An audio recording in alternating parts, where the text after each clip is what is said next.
بسم اللہ الرحمن الرحیم الحمدللہ رب العالمین والصلاة والسلام علی سید الرسول والخاتم النبیین وعلی آلہ وصحبہ وبارک وسلم۔ آج جیسے کہ آپ حضرات جانتے ہیں کہ تزکیہ نائٹ ہے۔ تزکیہ نفس جو ہے یہ نبی صلی اللہ علیہ وسلم کے 4 وظیفوں میں سے بڑا اہم وظیفہ ہے، ٹھیک ہے، دلوں کی صفائی کرنا۔ اور اسی سلسلے میں صوفیہ اکرام نے کچھ اشغال اور افعال مرتب کیے ہیں، اور کچھ عادات بھی ان کی مشہور ہیں صوفیہ اکرام کی، اور اس کے بارے میں بعض اوقات جب انسان کو علم نہیں ہوتا تو اعتراض کی صورت بن جاتی ہے کہ یار یہ کون سا طریقہ ہے جس کا شریعت میں کہ جس کی کوئی نظیر ہی نظر نہیں آتی، ٹھیک ہے، تو اعتراضات بنتے ہیں۔ اور اس وجہ سے جب انسان کم علمی کی وجہ سے انسان بعض اوقات جو ہے اتنے بڑے فائدے سے محروم ہو جاتا ہے۔ اسی ضرورت کے پیش نظر حضرت حکیم الامت مجدد ملت حضرت مولانا اشرف علی تھانوی رحمۃ اللہ علیہ نے ایک کتاب مرتب فرمائی التکشف۔ اس کے اندر ایک حصہ ہے حقیقت الطریقہ من السنت الانیقہ۔ اس میں انہوں نے تصوف سے متعلقہ جتنے بھی ان کی عادات ہیں اور ان کی اشغال ہیں ان کو قرآن و سنت کی روشنی میں ان کو ثابت کیا ہے، ٹھیک ہے نا۔ ہر کوئی بھی ایسا عمل نہیں ہے بزرگوں کا صوفیہ کا کہ جس کی نظیر قرآن و سنت میں نہیں ملتی۔ تو 15 مسائل اس کے گزر چکے تھے، آج 16واں مسئلہ ہے عادت مبالغہ در ترک تعلقات۔ یہ ایک حدیث ہے۔ اچھا، سب سے پہلے مسئلہ سمجھ لیں، بعض اوقات صوفیہ اکرام جو کیا کرتے ہیں کہ وہ تعلقات کو قطع تعلق کرتے ہیں، زیادہ سے زیادہ چیزوں سے دوری اختیار کرتے ہیں، بالکل۔ بعض اوقات تو کچھ ایسے صوفی ہیں جو لنگوٹے میں انہوں نے زندگی گزار دی، ٹھیک ہے نا، زیادہ دنیا کے بکھیڑوں میں پڑے ہی نہیں، نہ ایسی کوئی انہوں نے کاروبار کیے، جائز کاروبار بھی، بہت سے جائز کاروبار بھی ترک کر دیے، ٹھیک ہے نا۔ اب ایک لنگوٹے میں زندگی گزارنا، اب یہ مطلب نہیں ہے کہ ان کو کسی قسم کا کوئی فن آتا ہی نہیں تھا، یا بالکل ایسے کوئی نکمے خدا نخواستہ تھے کہ وہ کوئی پیسے ہی نہیں کما سکتے تھے، ٹھیک ہے نا۔ لیکن پھر بھی سب کچھ جانتے بوجھتے اور سب کچھ ہوتے ہواتے بھی انہوں نے ایک لنگوٹے میں زندگی گزار دی، زیادہ چیزوں کے پیچھے گئے ہی نہیں، بہت سی جائز تصرفات بھی انہوں نے نہیں کیے۔ تو بعض اوقات یہ اعتراض کی صورت بنتی ہے کہ بھئی یہ صوفیہ کا یہ طریقہ یہ کیسے ثابت ہوا؟ تو ایک حدیث نقل کی ہے یہاں پر اسی باب میں، فرماتے ہیں حضرت ابو درداء رضی اللہ تعالیٰ عنہ سے روایت ہے، وہ فرماتے ہیں کہ میں اس کو پسند نہیں کرتا کہ جامع مسجد دمشق کی سیڑھیوں پر کہ وہ جگہ زیادہ اجتماع کی ہے میری تجارت ہو، جس میں مجھ کو 50 دینار روزانہ مل جاویں، ان کو روزانہ اللہ کی راہ میں خیرات بھی کر دوں، اور جماعت کی کوئی نماز بھی فوت نہ ہو، یعنی ایسی حالت میں بھی پسند نہیں کرتا۔ اور اس کی وجہ یہ نہیں کہ میں اللہ کی حلال کی وہی چیزوں کو حرام کرتا ہوں، لیکن مجھ کو یہ امر گوار ہے کہ اس جماعت میں داخل نہ رہوں جس کے بارے میں اللہ تعالیٰ نے ارشاد فرمایا کہ وہ ایسے لوگ ہیں جن کو تجارت اور بیع ذکر اللہ سے غافل نہیں کرتی۔ آپ کو پتہ ہے قرآن کی ایک آیت ہے رجال لا تلہیہم تجارت ولا بیع عن ذکر اللہ، کہ تجارت اور خرید و فروخت جو ہے ان کو اللہ کے ذکر سے دور نہیں کرتی۔ یہ اللہ تعالیٰ کے جو بندے ہیں ان کی یہ خصوصیت ہے۔ تو حضرت ابو درداء فرماتے ہیں کہ میں اس جماعت میں داخل نہیں ہونا چاہتا جن کو تجارت اور بیع و شراء یعنی خرید و فروخت جو ہے اللہ کے ذکر سے غافل کر دے، اس لیے میں بہت سی چیزوں کو چھوڑ دیتا ہوں۔ میں یہ بھی پسند نہیں کرتا کہ جامع مسجد دمشق کی سیڑھیوں پہ میرا کاروبار ہو۔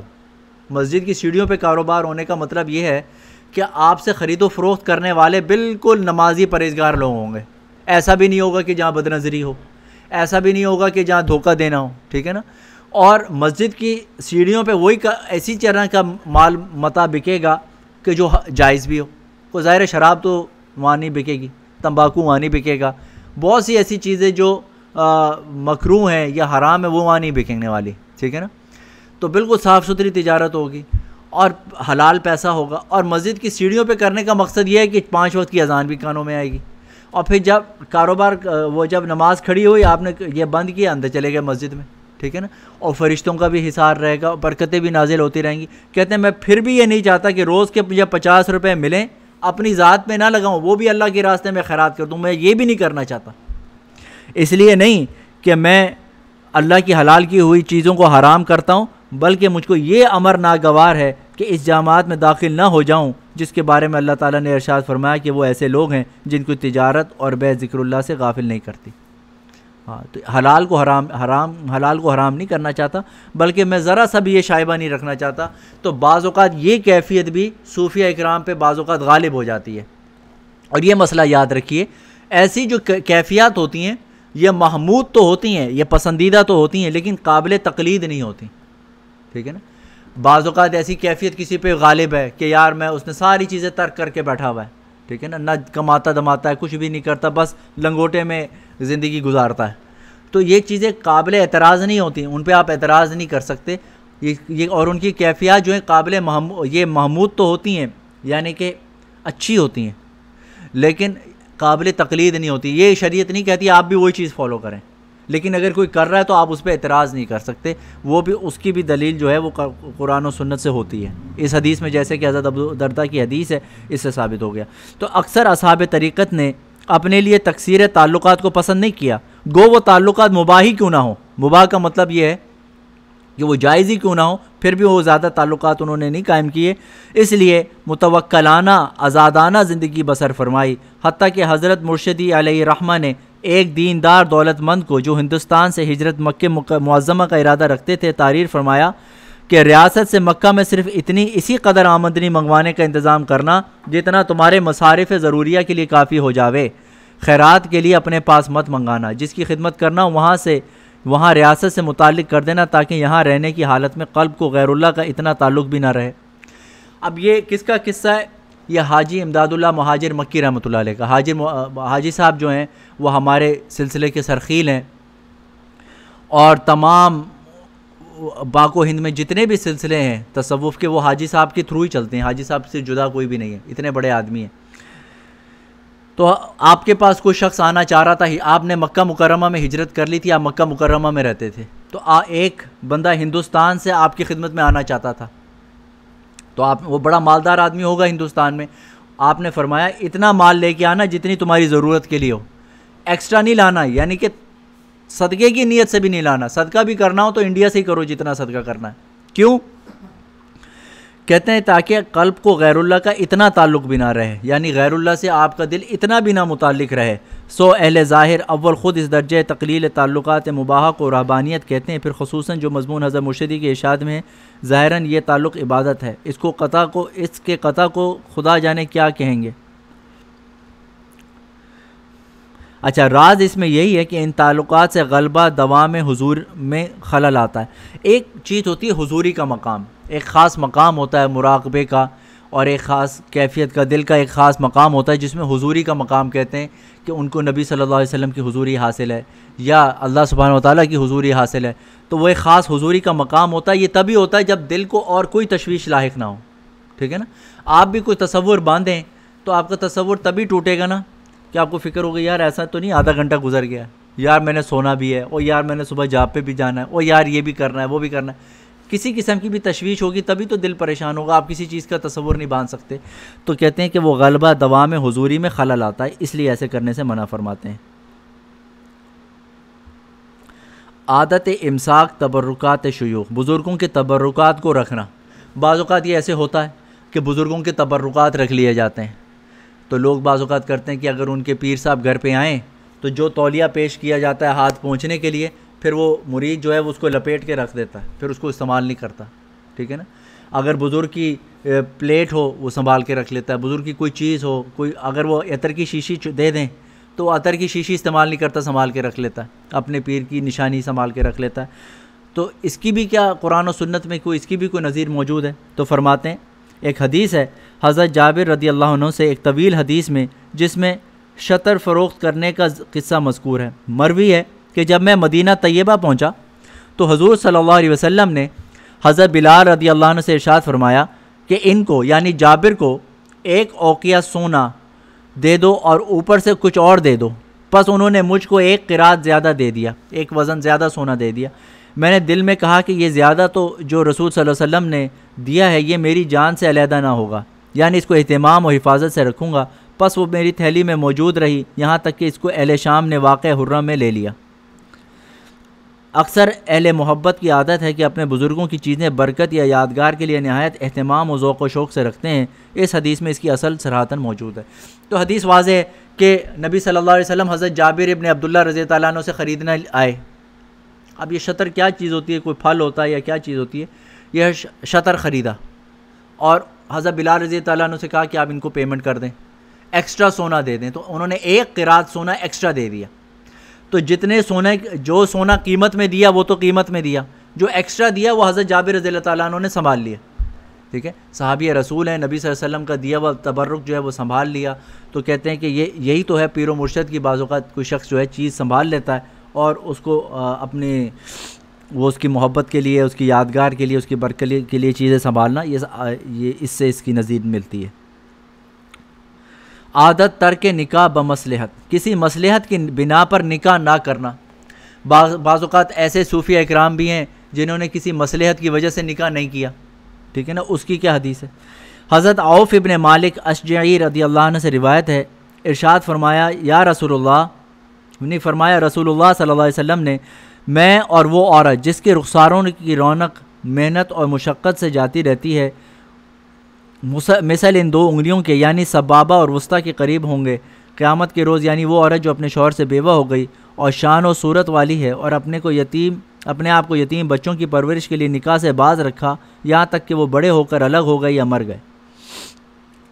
یہ نبی صلی اللہ علیہ وسلم نے ایسی عورت کے لیے فضیلت کی بات فرمائی کہ جس کا شوہر کا انتقال ہو گیا ہو اور اچھی شکل و صورت کی بھی ہو، یعنی کہ نوجوان بھی ہو، رخساروں کی رونق والی ہو، اور پھر وہ کسی اور وہ بیوہ ہونے کے بعد دوبارہ نکاح نہ کرے، حالانکہ اس کا حق ہے وہ کر سکتی ہے، لیکن وہ یتیم بچوں کی پرورش کے لیے اپنے آپ کو مشغول نہیں کرتی دوسرے شوہر میں، بلکہ بچوں کی پرورش کرتی ہے۔ تو نبی صلی اللہ علیہ وسلم نے فرمایا میں اور وہ اس طرح سے ہوں گے قیامت والے دن، سبابہ اور وسطیٰ، یہ سبابہ اور وسطیٰ اس طرح سے ہوں گے۔ تو آپ صلی اللہ علیہ وسلم نے 2 انگلیوں کے نشانے سے بتایا۔ تو ویسے تو عورت کو حق ہے کہ وہ بیوہ ہونے کے بعد دوسرے شخص سے شادی کر لے، لیکن وہ کیوں نہیں کرتی کہ ان بچوں کے حق میں کمی آ جائے گی۔ جب بچوں کے حق میں کمی آ جائے گی اس لیے وہ نکاح کو ترک کرتی ہے اور نبی صلی اللہ علیہ وسلم سے اتنے بڑے وعدے کی مستحق بنتی ہے، اتنا بڑی اس کو فضیلت بنتی ہے کہ نبی صلی اللہ علیہ وسلم اس طرح سے اس کے ہوں گے۔ تو جو انسانوں کے مخلوق کے حقوق کے لیے نکاح سے باز رہے تو اس کو نبی صلی اللہ علیہ وسلم کا ایسا ساتھ نصیب ہو جائے، تو جو اللہ کے حقوق کی حفاظت کے لیے نکاح سے باز رہے تو اس کے تو کیا ہی کہنے ہے نا۔ تو یہ بات ہے۔ تو بعض درویش آفات تعلقات سے بچنے کے لیے یا مشغولی معلّہ میں نقصان و خلل کے احتمال سے نکاح نہیں کرتے، ٹھیک ہے نا۔ تو اس حدیث میں صریح اجازت بلکہ فضیلت ہے کہ جہاں بچوں کی حقوق کا ضائع ہونے کا اندیشہ ہو نکاح نہ کرے، بشرطے اپنے دین کی حفاظت پہ قادر ہو، جیسا عامہ نصوص سے معلوم ہے۔ جب بچوں کا ضیاع حق عذر ہے تو اللہ کے حقوق اور تعلقات خاصہ کا ضائع ہو جانا کیوں نہ عذر ہوگا۔ اور وہی شرط حفاظت دین یعنی کف نفس عن الحرام پر قدرت یہاں بھی معتبر ہے۔ تو یعنی کہ وہ شرط ضروری ہے کہ اپنے نفس کو حرام سے بچانے کی قدرت ہو۔ اگر اس کو یہ لگتا ہے کہ میں اپنے آپ کو حرام سے نہیں بچا سکوں گا، کوئی نہ کوئی غلط حرکت کر بیٹھوں گا نکاح نہ ہونے کی وجہ سے، تو پھر یہ کوئی فضیلت نہیں ہے، ٹھیک ہے۔ یہ ایک ایکسٹرا بات ہے، انسان کو اپنے نفس سے قدرت ہے کہ بھائی میں اپنے آپ کو حرام سے بچا لوں گا، ٹھیک ہے۔ اس کے بعد اگر وہ نکاح نہ کرے اس لیے کہ اللہ کا کوئی حق ضائع نہ ہو تو ظاہر ہے یہ بڑے فضیلت کی بات ہے۔ اچھا بھائی، آپ کو پتہ ہے کہ عام طور پہ دین بڑے مالداروں سے، عہدے داروں سے بڑے بڑے ہدیے اور تحفے قبول کرنا جو ہے بعض اوقات یہ نقص سمجھا جاتا ہے، اس کو اچھا نہیں سمجھا جاتا، اور بعض اوقات صوفیہ اکرام اس کو کر بھی لیتے ہیں، ٹھیک ہے نا۔ تو اس کے بارے میں فرماتے ہیں کہ اس کی کیا اصل ہے۔ حضرت احنف ابن قیس سے ایک حدیث مروی ہے کہ میں نے حضرت ابو ذر رضی اللہ عنہ سے پوچھا کہ آپ اس عطا کے باب میں جو سلاطین اور امراء سے ماہانہ یا سالانہ ملتی ہے کیا فرماتے ہیں؟ یعنی بڑے بڑے بادشاہ اور بڑے بڑے امیر جو لوگ ہوتے ہیں وہ مہینہ یا سالانہ طور پہ آپ کو جو پیسے دیں اس کے بارے میں کیا فرماتے ہیں؟ تو انہوں نے فرمایا کہ لے لیا کرو، کیونکہ اس سے اس زمانے میں فراغ قلب کے لیے مدد ملتی ہے، لیکن جب وہ تمہارے دین کا معاوضہ ہو جائے تو چھوڑ دینا۔ تو حضرت ابو ذر غفاری سے پوچھا کہ بھائی یہ بڑے بڑے امیر لوگ اور بعض اوقات بادشاہ قسم کے لوگ منتھلی کوئی نہ کوئی سٹائپنڈ آپ کو دیتے ہیں، کوئی پیسے دیتے ہیں، ہدیہ دیتے ہیں، اس کے بارے میں کیا حکم ہے؟ تو فرمایا لے لیا کرو. اگر یہ تمہارے دین کے کاموں کا معاوضہ نہیں ہے، ہدیہ ہے، صرف خوشی سے دیتے ہیں تو لے لیا کرو. کیوں؟ اس سے تمہیں فراغی دل کی ایک نعمت ملتی ہے. جب آپ کے پاس آپ کی اکاؤنٹ میں 50-60 ہزار پڑا ہوگا تو نمازوں میں مزہ تو آئے گا نا، صدقہ خیرات کرنے میں بھی مزہ آئے گا. آپ کو پتہ ہے کہ بابا 50,000 میرے پاس پڑا ہے، نتھنگ ٹو وری اباؤٹ ہے. کسی کے حق میں فتویٰ دینا یا کسی کے خلاف فتویٰ دینا آپ کے لیے، اللہ کے لیے سارے کام آسان ہو جائیں گے. اللہ کے لیے آپ بات کریں گے، ٹھیک ہے نا، کسی کے اثر میں نہیں رہیں گے. تو اس سے فراغی قلب میں مدد ملتی ہے، دل اس سے بڑا ہوتا ہے، مضبوط ہوتا ہے اس سے دل، اس لیے لے لیا کرو. لیکن ہاں یہ بھی فرمایا لیکن اگر وہ تمہارے دین کا معاوضہ ہے پھر نہ لیا کرو. اپنے دین کا معاوضہ نہ سمجھو کہ یہ مجھے نماز پڑھانے کے بدلے دے رہے ہیں یا یہ دے رہے ہیں. ہاں وہ ایک ایسا ہدیے کے طور پہ دیتے ہیں. تو بعض بزرگوں کی عادت ہے کہ فتوحات وغیرہ کو رد نہیں کرتے. اس میں یہی فائدہ ہے کہ اطمینان خاطر میسر ہوتا ہے، ٹھیک ہے نا.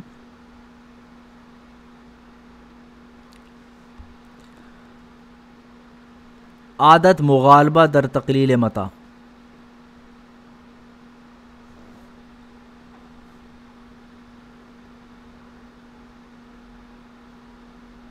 اچھا ایک اور حدیث کہ بعض اوقات جیسے میں نے آپ کو بتایا نا کہ بزرگ جو ہیں بعض اوقات کم سے کم استعمال کرتے ہیں چیزیں، زیادہ چیزوں میں اپنے آپ کو نہیں ڈالتے. یہ حدیث ایک اور بھی ہے. حضرت عبداللہ ابن عامر ابن عاص رضی اللہ عنہ سے روایت ہے کہ جناب رسول اللہ صلی اللہ علیہ وسلم میرے پاس ہو کر گزرے.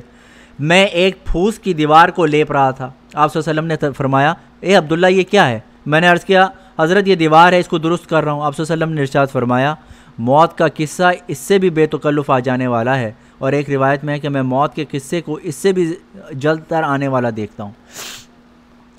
دیکھو ایک بات یہ سمجھیں کہ نبی صلی اللہ علیہ وسلم جو ہے نا مختلف صحابہ کی مختلف طریقے سے جو ہے تربیت فرمایا کرتے تھے، ٹھیک ہے نا.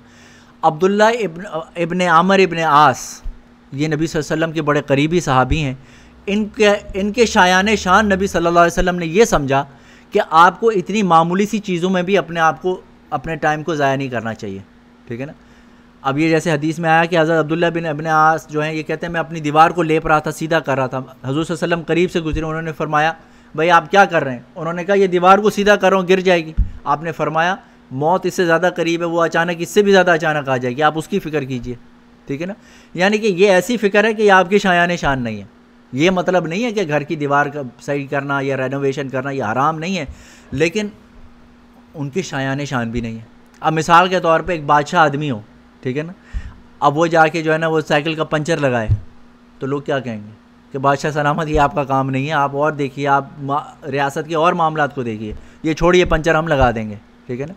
اسی طرح سے اگر وہ بڑا آدمی جو ہے اور کوئی چھوٹا وہ پیومنٹ بنانا شروع کر دے، سیمنٹ توڑنا شروع کر دے، گھاس کاٹنا شروع کرے گا، آپ یہی کہیں گے نا یار یہ مجھے دو کام، آپ کچھ اور کریں. کچھ نہیں کرتے تو ریسٹ کریں، ریسٹ کرنا بھی ایک کام ہے. تو آپ صلی اللہ علیہ وسلم نے صحابی کے ایک مقام کو دیکھ کے یہ فرمایا کہ آپ یہ کام نہیں کیجیے، آپ موت کی فکر کیجیے، یعنی کہ آپ دینداری میں اور آگے بڑھیے. تو اس سے بھی یہ پتہ چلتا ہے کہ بعض اوقات صوفیہ اکرام جو ہیں وہ ایسے مرتبے پہ فائز ہوتے ہیں اللہ کے قرب کے اور دین کے ایسے مرتبے پہ فائز ہوتے ہیں کہ ان کے یہ شایان شان نہیں رہتا کہ وہ دنیا کے چھوٹے چھوٹے کاروبار کریں، ٹھیک ہے نا. ان سے یہ بہت اس سے اوپر ہو چکے ہوتے ہیں کہ ان کو یہ تو ٹھیک ہے وہ لنگوٹے میں ٹائم گزارا کر لیں گے، لیکن اپنے آپ کو دنیا کے معاملات میں بزی کرنا یہ ان کے شایان شان ہی نہیں ہوتا.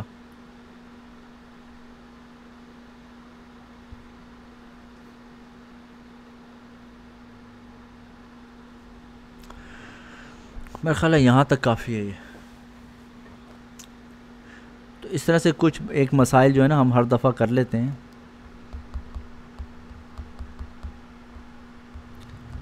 ہیں لقمان میاں ٹھیک ہے، صحیح ہے. وہ کس پہ؟ پرابلمس پہ؟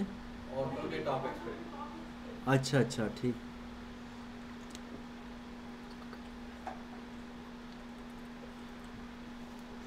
عورتوں کے بہت حقوق ہیں، بہت زیادہ.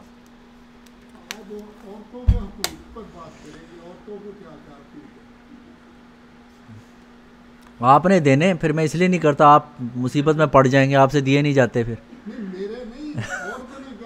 نہیں اب آپ کے پیچھے بھی تو عورتیں ہیں نا، پھر وہ آپ کے پیچھے پڑ جائیں گی میاں صاحب حق دو، آپ کے پاس حق دینے کو ہے نہیں، ابھی سارا ٹائم آپ مسجد میں، اس لیے تو میں بتاتا نہیں. میاں صاحب بیچارے پھنس جاتے ہیں ہر ٹائم. نہیں، عورتوں کے بڑے حقوق کریں گے انشاءاللہ بیان اس پہ بھی. تو اللہ تعالیٰ نے تو فرمایا کہ اللہ کا تقوی اختیار کرو، تساءلون بہ والارحام، کہ جس کے نام پہ تم یہ رشتے جو اپنے لیے حلال کرتے ہو. وہ عورت جو تمہارے لیے اپنا گھر بار، بہن بھائی، ماں باپ چھوڑ کے تمہارے پاس آ گئی، سارے رشتے تم پہ فدا کر دیے، ٹھیک ہے، اب تمہارا کیا حق بنتا ہے کہ تم اس کے معاملے میں اللہ سے ڈرو، ٹھیک ہے نا، اس کے معاملے میں اب اللہ سے ڈرو. یعنی کہ اب اس کے اوپر کوئی ایسا، اس کے اوپر زیادتی نہ ہو، اس کے اوپر ایسی کوئی ظلم زیادتی نہ ہو، کیونکہ وہ سب کچھ فدا کر کے آئی ہے تم پر، سب کچھ لٹا کے آئی ہے، کچھ بھی نہیں ہے، نہ اس کے ماں باپ ہیں، نہ اس کے بھائیوں کا گھر اس کا گھر ہے، نہ اس کے ماں باپ کا گھر اس کا گھر ہے، نہ اس کی مرضی اب اپنی مرضی ہے، سب کچھ چھوڑ کے وہ آپ کے پاس جب آ گئی ہے اللہ کے نام پر، اور کوئی اس کے پاس اور کوئی وجہ نہیں ہے. بعض اوقات فقیر مانگتا ہے نا کہ اللہ کے نام پہ دے دو، تو آپ کہتے ہیں یار دو یار، اللہ کے نام پہ مانگا اس نے. تو اللہ فرماتے ہیں کہ میرے نام پہ تم اس کو لے کے آئے ہو، تو میرے نام، بس اب یہ دیکھو اس کی حرکتیں نہیں دیکھو، میرے نام کو دیکھو، یہ دیکھو کہ وہ کس نام پہ لے کے آئے ہو، بس اب میرے نام کی قدر کرو، ٹھیک ہے نا. بعض اوقات آپ سفارش کے لیے کسی بڑے سے رقعہ لکھوا کے لے جاتے ہیں، تو وہ پھر وہ آفیسر جو ہے نا، وہ یہ نہیں دیکھتا کہ آپ کی کیا قوائف ہیں، وہ اب آپ کی کوالیفیکیشن نہیں دیکھتا، اب وہ یہ دیکھتا ہے کہ لیٹر کہاں سے آیا ہے، ٹھیک ہے. جس بڑے کا لیٹر آیا ہوتا ہے اب اس کی قدر کرتا ہے وہ. تو بس اب یہ دیکھو کہ وہ بیویوں کے بارے میں اللہ نے کہا اب میری سفارش نامہ آیا ہوا ہے، اب خود دیکھو کیا کرنا چاہیے. تو یہ بیویوں کا معاملہ بڑا نازک ہوتا ہے. اچھا جی، اب ہے درس مثنوی. میں نے آپ کو پہلے بھی بتلایا کہ امام رومی رحمۃ اللہ علیہ کا یہ شاہکار ہے. مثنوی شریف جو ہے یہ امام رومی رحمۃ اللہ علیہ کا شاہکار ہے. کہتے ہیں کہ اگر قرآن فارسی میں اترتا تو یہ مثنوی ہوتا. ایسا عاشقانہ کلام، اور تمام قرآن کے مضامین کو انہوں نے اس طرح سے مرتب کیا ہے کہ بندے کے اندر اللہ کی محبت پیدا ہو جاتی ہے. اور اس کا درس دینا میں نے آپ کو پہلے بھی بتایا یہ ہر کسی کا کام نہیں ہے.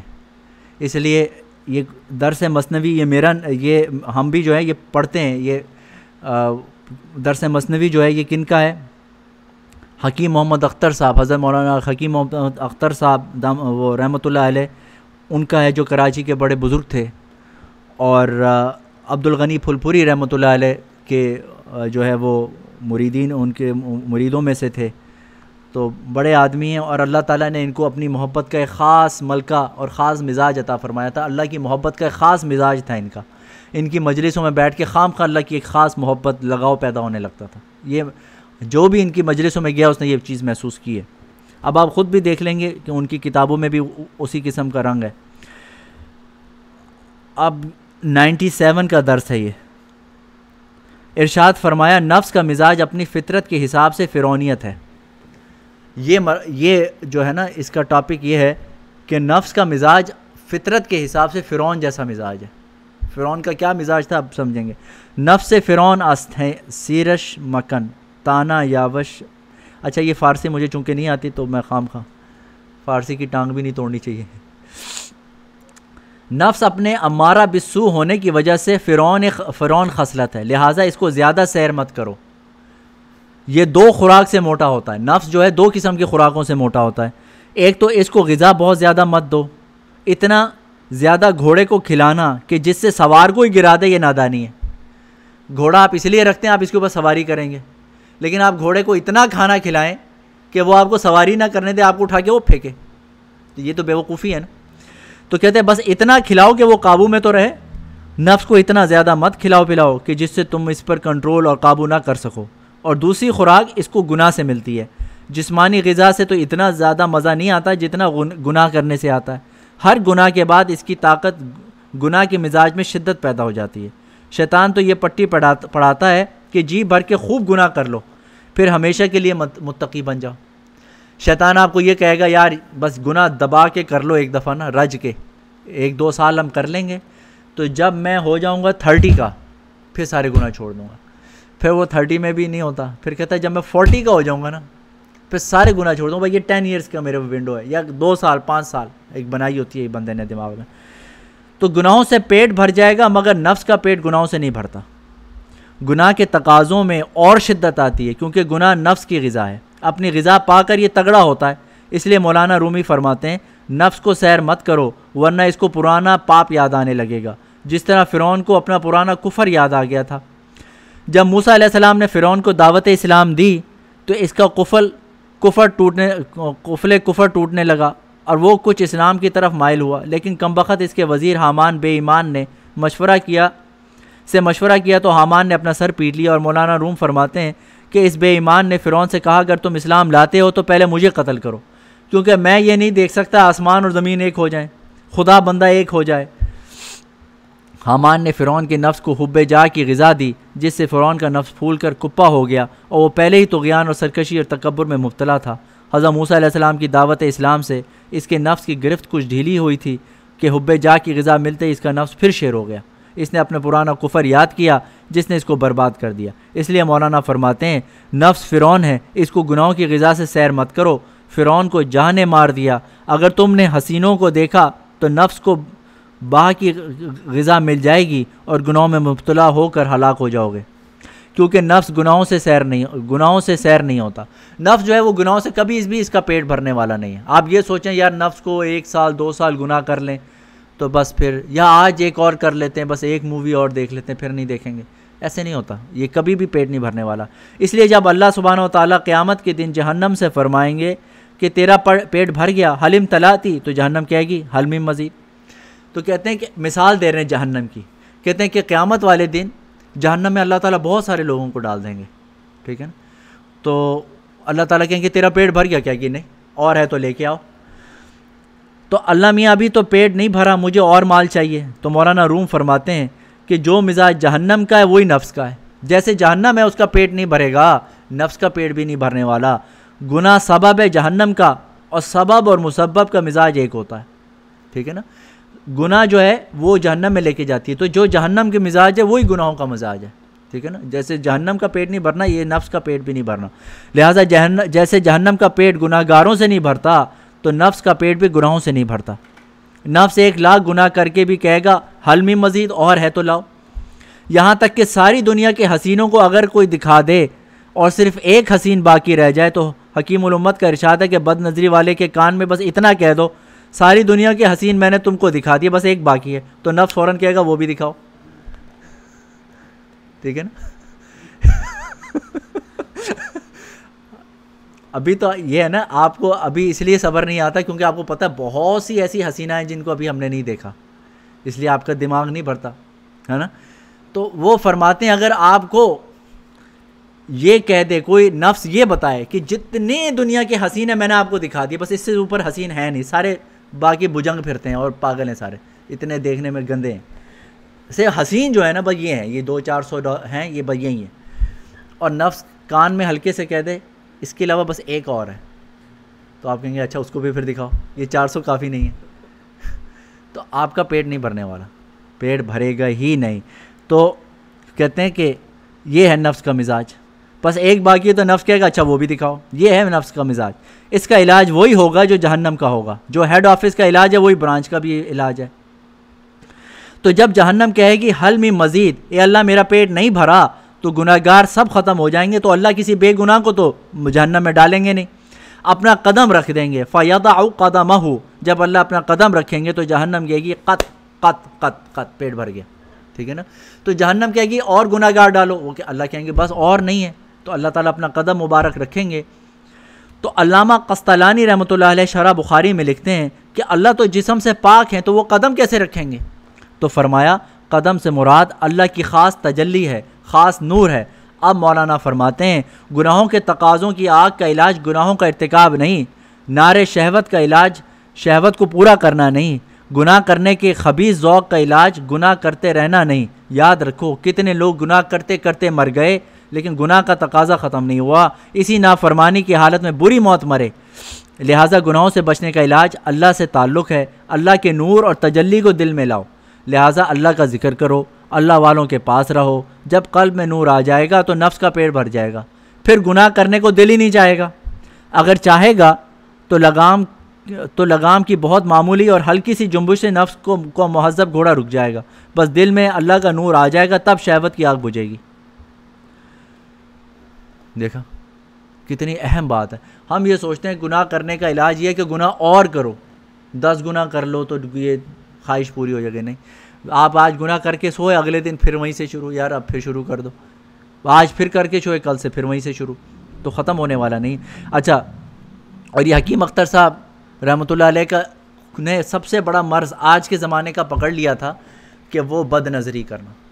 انسان سارے گناہوں سے بچ لیتا ہے, بد نظری کے گناہ سے بچنا بڑا مشکل ہے. کیوں؟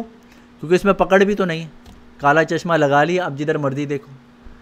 آپ کے ساتھ بیوی پھر رہی, اس کو پتہ ہی نہیں ہے صاحب کہاں دیکھ رہے ہیں, کیونکہ چشمہ لگا ہوا ہے نا, تو کسی کو پتہ ہی نہیں. ارے یہ ایسا چوری چھپے گناہ ہو جاتا ہے کہ پتہ ہی نہیں چلتا.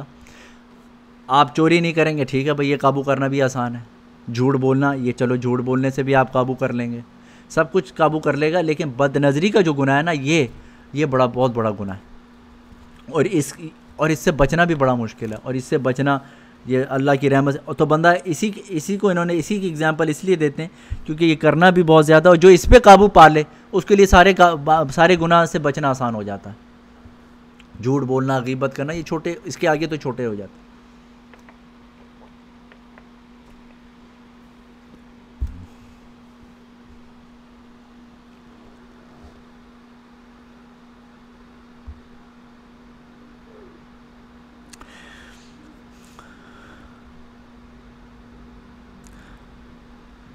کہتے ہیں جس شاخ میں پھل نہیں ہوتا وہ اکڑتی ہے, اور جس کے دل میں اللہ کی محبت نہیں ہوتی ایسے محروم دل تکبر میں مبتلا رہتے ہیں.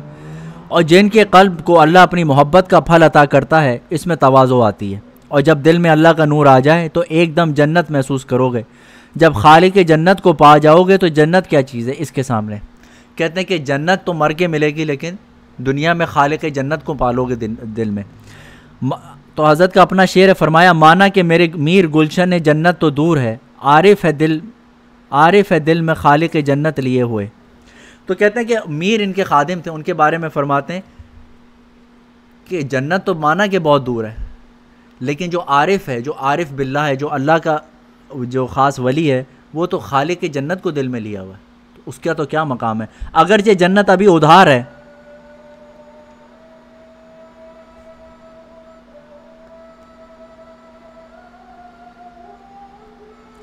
کہتے ہیں اگرچہ جنت ابھی ادھار ہے لیکن اللہ والے خالق جنت کو نقد پا لیتے ہیں, جس کو ملا علی قاری نے فرمایا وَلِمَنْ خَافَ مَقَامَ رَبِّهِ جَنَّتَانِ, جو اپنے اللہ سے ڈرے اس کو 2 جنتیں ملیں گی. اس آیت کی تفسیر بعض صوفیہ نے یہ کی, جنت فی الدنیا بحضور مع المولا, دنیا کی جنت یہ ہے کہ اس کے قلب کو اللہ کا قرب ہر وقت مست رکھتا ہے. اللہ تعالیٰ بجمیع صفاتی اپنی تجلیات خاصہ سے اس کے قلب میں متجلی رہتا ہے, وہ مائیت خاصے سے مشرف رہتے ہیں. اور دوسری جنت یہ ہے کہ جنت فی العقبہ بلقاء المولا, اور دوسری جنت آخرت میں ملے گی جہاں اللہ تعالیٰ کا دیدار نصیب ہوگا. اللہ تعالیٰ کی خاص حضوری اللہ والوں کو دنیا میں ہی نصیب رہتی ہے, جس کی وجہ سے دونوں جہاں سے زیادہ مزے میں رہتے ہیں, سوائے دیدار الہی کے جو آخرت میں نصیب ہوگا, جس کا دونوں جہاں میں کوئی مثل نہیں. لیکن اس نعمت دیدار الہی کے علاوہ دونوں جہاں کی نعمتوں سے زیادہ لذت اللہ والے دنیا ہی میں پا جاتے ہیں.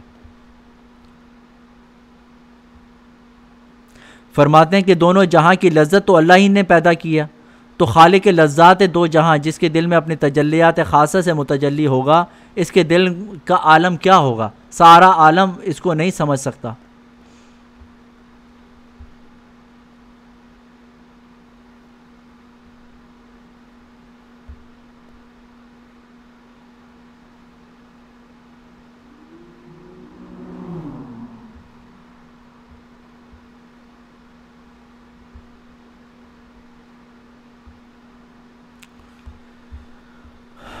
اسی طرح کی باتیں اور ہیں, میں نے سمرائز کر کے بتا دیا. دوسرا سبق, ایک اور شہر ہے لحن مرغاں را اگر واقف شوی بر ضمیر مرغ کے عارف. ارشاد ہے اس شعر میں مولانا الفاظ کے چوروں کو فرما رہے ہیں کہ جو اللہ والوں کے لفظ چرا کر اپنی پیری چمکاتے ہیں اور دکھلاتے ہیں کہ دیکھو میں کتنا بڑا عارف ہوں, مجھے کتنے ملفوظات یاد ہیں. اس کے ذریعے سے دنیا اینٹ رہا ہے, اس کو کوئی حق نہیں برتری کا, کیونکہ خالی نام رٹنے سے اللہ نہیں ملتا. بعض اوقات یہ ان لوگوں کی بات کر رہے ہیں جو بعض اوقات باتیں تو بہت بڑی چوڑی لمبی چوڑی کرتے ہیں، اولیاء والی باتیں کرتے ہیں، جو بڑے بزرگوں والی باتیں کرتے ہیں، عمل کچھ بھی نہیں ہے. ان کے بارے میں فرما رہے ہیں کہ نام رٹنے سے اللہ نہیں ملتا، اس کے پاس اسم ہے لیکن مسمى سے دور ہے. جو شیخ کے پاس ہر وقت رہتا ہے، ملفوظ تو نوٹ کرتا ہے، گویا مٹھائیوں کے نام نوٹ کر رہا ہے. جب عمل اور تقوی اختیار کرے گا، اللہ کے راستے میں غم اٹھائے گا، تب اللہ کو پائے گا.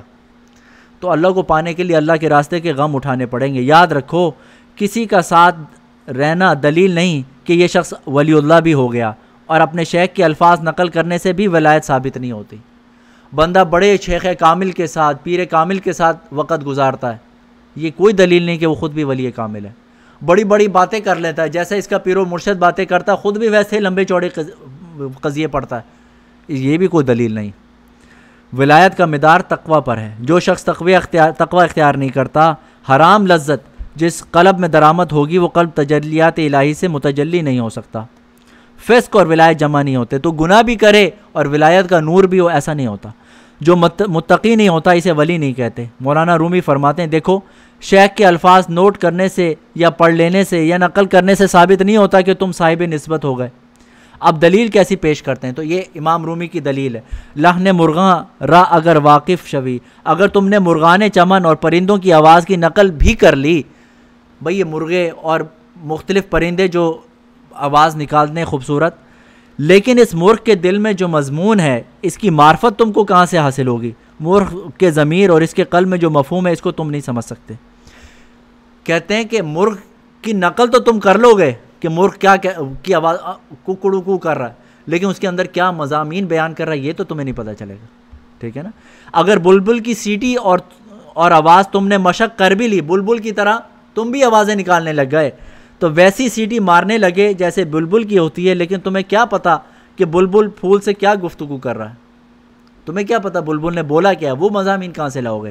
پس جو لوگ اہل اللہ کے ظاہری الفاظ کی نقل کر کے لوگوں پر اپنی بزرگی کا رعب جماتے ہیں، لیکن کسی اللہ والے سے تعلق کر کے راہ سلوک طے نہیں کرتے، ان کو کیا معلوم کہ اہل اللہ کے باطن کو کیا نعمت حاصل ہے؟ ان کو کیا پتہ کہ اہل اللہ کی وہ جو آہ ہے، ان کی جو آہ و فغاں ہیں، اس کے اندر کیا مضامین بیان کر رہے ہیں؟ آپ کو کیا پتہ؟ آپ ان کی طرح سے بس تڑپ ہی دکھا سکتے ہیں، آپ کو کیا پتہ اس میں کیا بیان ہو رہا ہے؟ محض نقل الفاظ سے ان کی ضمیر اور قلبی احوال و مقامات کو کیا خبر؟ اللہ والوں کی جانوں کو اللہ کے ساتھ جو ربط خفی اور اتصال خاص ہے، اس کو غیر عارف کیا جان سکتا ہے؟ پس الفاظ اہل اللہ کی زبان پر ہوتے ہیں لیکن معانی دل میں ہوتے ہیں. لہٰذا جو جعلی پیر اور نقلی درویش اولیاء اللہ کے اقوال اور ملفوظات نقل کر کے دنیا بٹورنے کے لیے اپنی مجالس گرم کرتے ہیں، وہ ان معانی کو کہاں سے لائیں گے جو اللہ والوں کے دلوں میں پوشیدہ ہوتے ہیں؟ اس کی مثال یہ ہے جیسے کوئی اپنے محبوب دوست سے بات کر رہا ہو تو الفاظ اس محبت کے ترجمان ہیں، لیکن جو محبت اس کے دل میں ہے، اس کا ادراک وہ شخص نہیں کر سکتا جس کے دل میں محبت نہ اور ان الفاظ کو رٹ لے. اس کی زبان پر تو الفاظ ہوں گے لیکن دل میں محبت وہ کیفیت نہ ہوگی.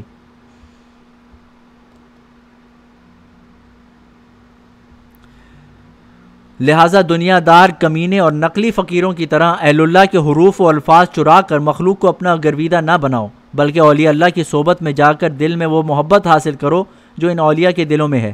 پھر الفاظ زبان پر ہوں گے اور معنی دل میں ہوں گے جس کی دوسروں کو خبر بھی نہ ہوگی، لیکن الفاظ میں ایسا نور ہوگا کہ دوسرے بھی اللہ والے ہو جائیں گے. مولانا رومی فرماتے ہیں، شیخ نورانی زرا آگئے کنند نور را بال لفظہ کنند.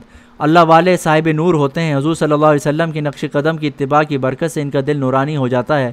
لہٰذا وہ اپنے ارشاد سے راہ سنت کی سے باخبر بھی کرتے ہیں اور اپنے نور باطن کو اپنے الفاظ کے ہمراہ کر دیتے ہیں، جس کی برکت سے دوسروں کو بھی ہدایت ہوتی ہے اور اللہ کا راستہ نہ صرف آسان بلکہ لذیذ ہو جاتا ہے. تو یہ سبق الحمدللہ پورا ہوا. اللہ تعالیٰ عمل کرنے کی توفیق عطا فرمائے. تو کیا کہتے ہیں لقمان میاں؟ سمجھے؟ نہیں، اتنی ہائی لیول تو نہیں، سہل بات ہے یہ. چونکہ جن مجلسوں میں یہ درس دیے گئے ہیں وہ سارے عوام تھے، کوئی اتنے مشکل ایسے نہیں تھے. آپ کو ہائی لگے؟ اچھا، عمل میں لانا ہے. ہاں، کام مشکل ہے.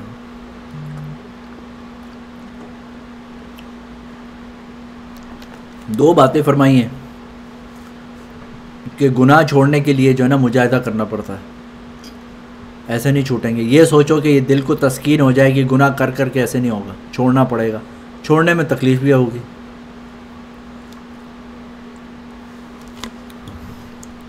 تو جو تکلیف ہوگی اللہ تعالیٰ اس تکلیف کی قدر کریں گے. آپ کے لیے کوئی تکلیف اٹھا کے دور سے آئے، ٹھیک ہے نا، تو آپ اس کو اچھا بستر بھی دیتے ہیں، اچھے کھانا بھی دیتے ہیں کہ یار یہ بڑی بیچارہ تکلیف اٹھا کے صرف ہماری محبت میں اتنی دور سے آیا. تو آپ اللہ کا قرب حاصل کرنے کے لیے اللہ کے پاس آئیں اور تکلیفیں اٹھائیں، نفس کو ماریں جگہ جگہ، تو اللہ تعالیٰ بھی قدر کریں گے. اب انشاءاللہ ذکر کریں گے ہم. تو آج ذکر کریں گے اللہ کا. تو پہلے بھی آپ کو بتایا کہ اللہ تعالیٰ نے ہمارے اندر جو ہے لطائف ستہ پیدا کی ہیں. یہ 6 جگہیں ایسی ہیں ہمارے اندر کہ جہاں پر اللہ کی محبت کا مسالہ ہے. لطائف ستہ کو سمجھنے کے لیے ہمارے حضرت مفتی صاحب فرماتے ہیں کہ اس کو ایسے سمجھو جیسے ماچس کے اوپر مسالہ لگا ہوتا ہے نا، جب آپ اس کو رگڑتے ہیں تو بس وہاں سے آگ لگتی ہے، تھوڑی سی رگڑنے کی ضرورت ہوتی ہے، وہاں پہ آگ لگ جاتی ہے. اسی طرح ہمارے اندر جو ہے روحانی طور پہ 6 مقامات ہیں کہ جہاں پر اللہ کی محبت کا مسالہ ہے، بس اس کو رگڑیں گے تو وہ وہاں پہ اللہ کی محبت جو ہے وہ جاگ جائے گی. تو 7 لطیفے جب جس کے منور ہو جاتے ہیں تو پھر اس کو اللہ کا دیدار نصیب ہو جاتا ہے، وہ صاحب نسبت ہو جاتا ہے وہ شخص. ٹھیک ہے، جب 7 لطیفے منور ہو جائیں. اب مثال کے طور پہ یوں سمجھو اس کمرے میں 4 لائٹیں لگی ہوں، 6 لائٹیں لگی ہوں. جب یہ 6 کی 6 لائٹیں چل جائیں گی تو یہ کمرہ بالکل روشن ہو جائے گا، آپ کو ایک ایک چیز نظر آئے گی، ہے نا. لیکن اگر اس کی 3 لائٹیں جلی ہیں 3 نہیں جلی تو آپ کوشش کریں گے یار یہ بھی فکس کر دو، کچھ نہ کچھ تو نظر آئے گا لیکن 100% نظر نہیں آئے گا. اسی طرح سے جب انسان کے لطائف ستہ منور ہو جاتے ہیں تو اس کو دیدار الہی نصیب ہو جاتا ہے. پھر وہ اس کو ایسے ہی ہو جاتا ہے کہ وہ اللہ کی ایسے عبادت کرتا ہے جیسے کہ انا کا طرح، جیسے کہ تو ان کو جیسے گویا کہ تو اللہ کو دیکھ رہا ہے. ٹھیک ہے نا، تو اللہ کو دیکھ دیکھ کے انسان کرنے لگتا ہے. یہ باتیں بڑی مشکل ہیں لیکن جب بندہ اس راہ پہ چلتا ہے اور اس کی کوئی نہ کوئی اس کی منزل ملنی شروع ہو جاتی ہے تو یہ باتیں بھی سمجھ آ جاتی ہیں. تو ایک لطیفہ ہے لطیفہ قلب، یہ بائیں پستان سے 2 انگل نیچے ہوتا ہے لطیفہ قلب. ٹھیک ہے نا. ایک ہوتا ہے لطیفہ روح، یہ دائیں پستان سے 2 انگل نیچے ہوتا ہے. ایک ہوتا ہے لطیفہ سر، یہ بیچ میں ہوتا ہے. ایک ہوتا ہے لطیفہ نفس، یہ ناف سے 2 انگل نیچے ہوتا ہے. ایک ہوتا ہے لطیفہ خفی، یہ آنکھوں یہ آبرو کے اوپر ہوتا ہے. اور ایک ہوتا ہے لطیفہ اخفا، یہ دماغ، یہ دماغ یہاں پر ہوتا ہے. ٹھیک ہے، یہ 6 لطیفے ہوتے ہیں. تو لطیفہ نفس کو قابو کرنا یہ بڑا ضروری ہوتا ہے. یہ ہے آپ کو گناہوں پہ آمادہ کرتا ہے، یہ آپ کو گناہوں پہ آمادہ کرتا ہے لطیفہ نفس. تو اگر انسان سے جو ہے وہ کنٹرول نہیں ہوتا کہ یار میں بڑا کوشش کرتا ہوں میرے سے گناہ کنٹرول نہیں ہوتا ہے، بد نظری ہو جاتی ہے، یا میں بڑا کوشش کرتا ہوں کہ میں چغلی نہ کھاؤں لیکن میں چغلی کھاتا ہوں، بڑا دل کرتا ہے میں کسی کی غیبت نہ کھاؤں لیکن مجھے کھانی پڑتی ہے، تو یہ میرے سے کنٹرول نہیں ہوتا، نفس کو مزہ آتا ہے. تو نفس جب وہ بے قابو ہوتا ہے تو اس کو قابو کرنے کے لیے یہ شغل ہے اللہ. تو جب ضرب لگائیں اللہ کی تو تصور کریں اللہ، یہ لطیفہ نفس پہ ضرب لگی. پھر سر اٹھا کے ہو، اس کی ضرب لگتی ہے لطیفہ قلب پہ کہ اللہ کا جو نور ہے وہ قلب میں داخل ہو گیا اور نفس جو ہے وہ مغلوب ہو گیا. جب نفس مغلوب ہوگا تو اللہ کا نور دل میں داخل ہو جائے گا. تو یہ ہم اس کی ابھی مشق کریں گے. تو اس کا طریقہ یہ ہے کہ 1 دفعہ سورہ فاتحہ اور 3 دفعہ سورہ اخلاص اور 3 دفعہ درود شریف پڑھ لیجیے. اعوذ باللہ من الشیطان الرجیم، بسم اللہ الرحمن الرحیم، الحمدللہ رب العالمین.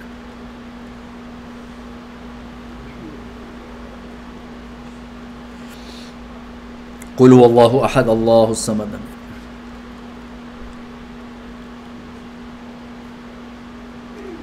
اللہم صلی علی محمد. دعا کر لیجیے کہ جی اللہ جو کچھ بھی پڑھا ہے اس کا ثواب نبی صلی اللہ علیہ وسلم کی برکت سے تمام اولیاء اللہ کو عموماً اور سلسلہ چشتیہ صابریہ کے اولیاء اللہ کو خصوصاً پہنچا دیجیے اور ان کی روحانی توجہات ہمیں نصیب فرما دیجیے.